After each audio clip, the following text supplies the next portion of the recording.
അനീസലിയുണ്ട് വയനാട്ടിൽ നിന്നും. അനീസലി, ഏറ്റവും പുതിയതായി നൽകാൻ കഴിയുന്ന വിവരങ്ങൾ എന്താണ് അവിടെ നിന്നും?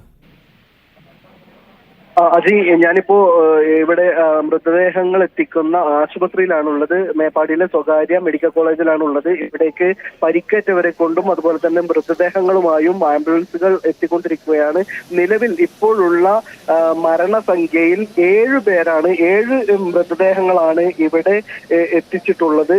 മേപ്പാടിയിലെ സ്വകാര്യ മെഡിക്കൽ കോളേജായ വിംസിലാണ് ഞാനുള്ളത്. ഇവിടെ 7 ബോഡിയാണ് ഉള്ളത്.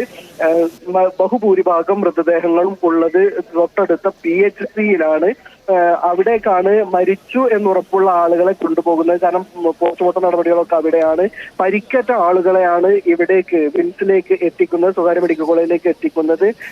അതേസമയം ഇവിടെ എത്തിയതിനു ശേഷം മരിച്ചു എന്നുറപ്പിക്കുന്ന ആളുകളാണ് മൃതദേഹമായി ഇവിടെ ഉള്ളത്. 7 പേരാണ് അങ്ങനെയുള്ളത്.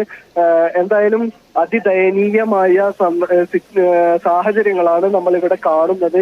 ഈ ബന്ധുക്കൾ, മരിച്ചവരെ തിരിച്ചറിയാൻ വേണ്ടിയുള്ള ബന്ധുക്കളുടെ ശ്രമങ്ങൾ, പരിക്കേറ്റവരിൽ തങ്ങളുടെ ഉറ്റവരുണ്ടോ എന്നറിയാൻ വേണ്ടി നോക്കുന്ന ആളുകളുടെ ശ്രമങ്ങളെല്ലാം അതിദയനീയമായ കാഴ്ചകളാണ്. നമുക്കറിയാവുന്ന, നേരത്തെ തന്നെ ഈ സാജിദ് അവിടുന്ന് റിപ്പോർട്ട് ചെയ്യുന്ന പോലെ ഈ പരിക്കേറ്റ ആളുകൾ കുടുങ്ങിക്കിടക്കുന്ന ആ അവശിഷ്ടങ്ങൾക്കിടയിൽ നിന്ന് തങ്ങളെ രക്ഷിക്കാൻ ആവശ്യപ്പെട്ടുകൊണ്ട് ശബ്ദമുണ്ടാക്കുന്നത് നമ്മൾ കേട്ടിരുന്നു നേരത്തെ ഒക്കെയും.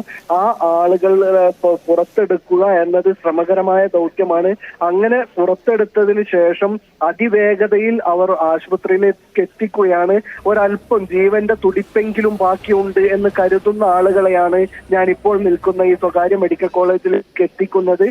മരിച്ചു എന്നുറപ്പുള്ള ആളുകളെ, മൃതദേഹങ്ങളെ PHCയിലേക്കാണ് എത്തിക്കുന്നത്. ഇവിടെ എത്തിയിട്ടും മരണം സ്ഥിരീകരിച്ച ആളുകളുണ്ട്. അങ്ങനെയുള്ള ആളുകളുടെ എണ്ണം അരമണിക്കൂർ മുമ്പ് 7 ആയിരുന്നു. ഇപ്പോൾ ചില അപ്ഡേഷൻസ് വരുന്നുണ്ട് ആ കാര്യത്തിൽ. പക്ഷേ ഇപ്പോഴും കൂടുതൽ സ്ഥിരീകരണം മരണസംഖ്യയിൽ ഇല്ല. 7 പേർ തന്നെയാണ് ഇപ്പോൾ ഔദ്യോഗികമായി അറിയിച്ചിട്ടുള്ളത്. പക്ഷേ മരണസംഖ്യ ഉയരും. ഇവിടെ എത്തിച്ച ആളുകൾ തന്നെയും കൂടുതൽ പേർ മരിച്ചിട്ടുണ്ട് എന്നാണ് ഇപ്പോൾ മനസ്സിലാകുന്നത്. ദാരുണമായ ഒരു അപകടമാണ് ഉണ്ടായിട്ടുള്ളത്.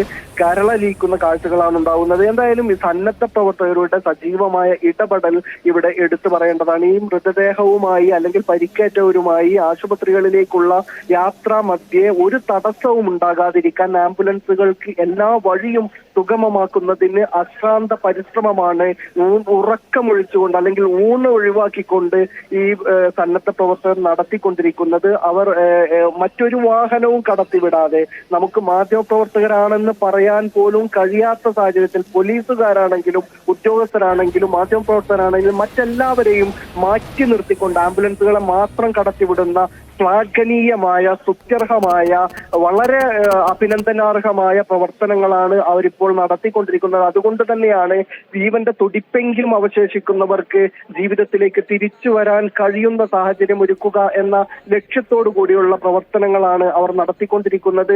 അതിനോട് എല്ലാ ആളുകളും പൂർണ്ണമനസ്സാല് സഹകരിക്കുന്നു എന്നതുകൂടി എടുത്തു പറയേണ്ടതാണ്. എല്ലാ തരത്തിലുള്ള പ്രയാസങ്ങളെയും മാറ്റിവെച്ചുകൊണ്ട് ഈ ആളുകളെ ഒരാളെങ്കിലും ജീവനോടെ ജീവിതത്തിലേക്ക് തിരിച്ചു വരാൻ കഴിയുമെങ്കിൽ അതിന് കഴിയട്ടെ എന്ന ഒരു ശ്രമത്തിലാണ് എല്ലാവരും ഉള്ളത്. അതിനുവേണ്ടിയുള്ള പരിശ്രമങ്ങളിലാണ് എല്ലാ അർത്ഥത്തിലും അവർ ഇപ്പോൾ ഏർപ്പെട്ടുകൊണ്ടിരിക്കുന്നത്. അജി, യെസ്, അനീസലിയിലേക്ക് ഞാൻ മടങ്ങിയെത്താം. അനീസലി ഇപ്പോൾ നിൽക്കുന്നത് മേപ്പാടിയിലെ ആ സ്വകാര്യ ആശുപത്രിയിലാണ്. അവിടെയാണ് പരിക്കേറ്റ ആളുകളെ കൊണ്ടുവരുന്നത്.